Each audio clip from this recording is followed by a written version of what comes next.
What's up guys, Everything Apple Pro here, and if you guys are considering buying the new iPad Pro, let me burst your bubble with this video. Let me show you why you shouldn't with 10 things that suck about the iPad Pro. To start, it's very disappointing for me to learn that Apple just included iOS in the iPad Pro. Emphasis on the Pro, this is aimed at professionals. Imagine if we got an Apple tablet running OS X El Capitan, or maybe not even that, maybe OS X Lite version, or an iPad OS built on its own for a Pro Series iPad. That would be quite something, but instead we just got iOS with a couple slight modifications to the software to accommodate for this larger display. Why Apple? You had such a good chance. The Surface tablets, man, they are a perfect example of why that would be a good idea for Apple. Now, let me tell you something. We can fit an entire resolution of the iPhone 3G in between the app icon spaces on the iPad Pro.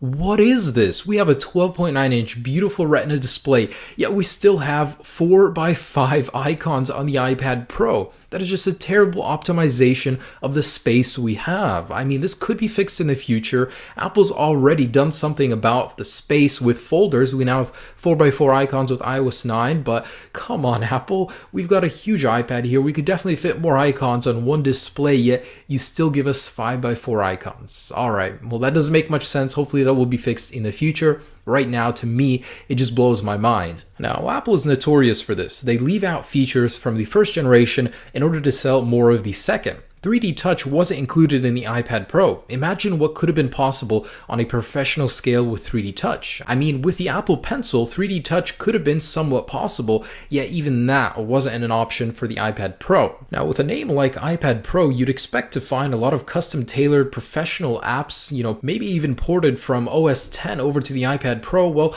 that's not the case. I mean, you're pretty much just getting the same applications the iPad Air and any other iPad has, just blown up on a larger scale on the iPad Pro. The severe lack of professional applications right now is really apparent on the iPad Pro. Now, this is a tough one. Because the iPad Pro represents such a small amount of iPad sales overall, you're not going to see a lot of optimization for iPad apps for the larger display. They're just going to be blown up. Even the Mail application, the stock version, is just a blown up version of the iPad Air 2 app. I mean, what's that? Even for Apple, that's a little disappointing. So the keyboard in most applications is going to look like this, which is just a blown up version of the standard iOS keyboard. The actual iPad Pro keyboard looks like this, and versus this, there's a huge difference in usage. Apple didn't update the Touch ID sensor on the iPad Pro. It's using the first generation of Touch ID, again supporting the claim that Apple likes to push more sales for the second generation, and they're going to do so with Touch ID Generation 2 on the iPad Pro. I mean, keep it low on the first release,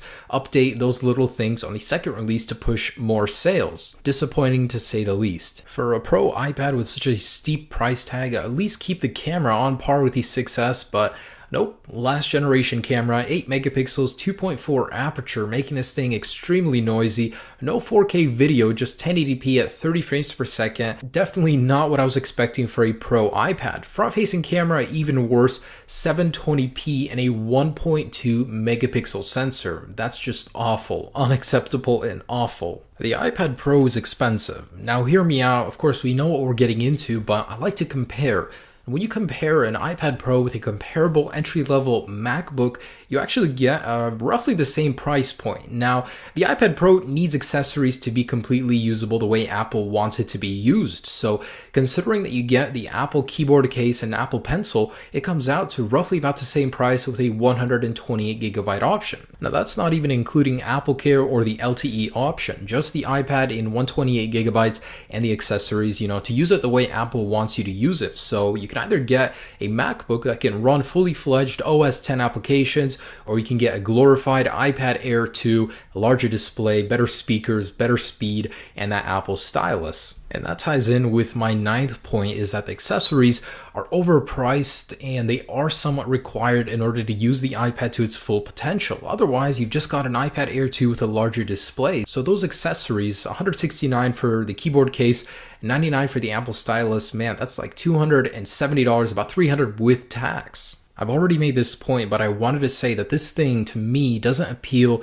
as a Pro device just yet. The lack of applications, the lack of software optimization it doesn't really seem like Apple's put that much thought into the larger display and making it professional, truly professional. That will change with time, but right now to me, this thing isn't aimed at professionals. This thing is basically an iPad Air Plus. Now, this is a very minor one, but when iFixit actually tore down the iPad Pro, they found that the 4-speaker setup on the iPad Pro made a sacrifice when it comes to battery life. You could have fit a 50% larger battery into the iPad Pro had the speakers not been there. Now, to some, that's worth the sacrifice, but to me, it just wasn't. I love the speakers on the iPad Pro. They're amazing, but I would rather have better battery life than slightly better speakers. So guys, thanks for taking the time to hear me out. I wanted to make it apparent that I don't hate this thing. I just wanted to point out its flaws, and I will be coming out with the top 10 awesome things about the iPad Pro very soon. So take a moment to consider whether or not you really want to order this thing. It's not perfect yet, but with time, like every other Apple product, it will get there. Have a great day, guys. Enjoy this thing. If you do decide to buy it, it is a great device, just not 100% yet. Peace.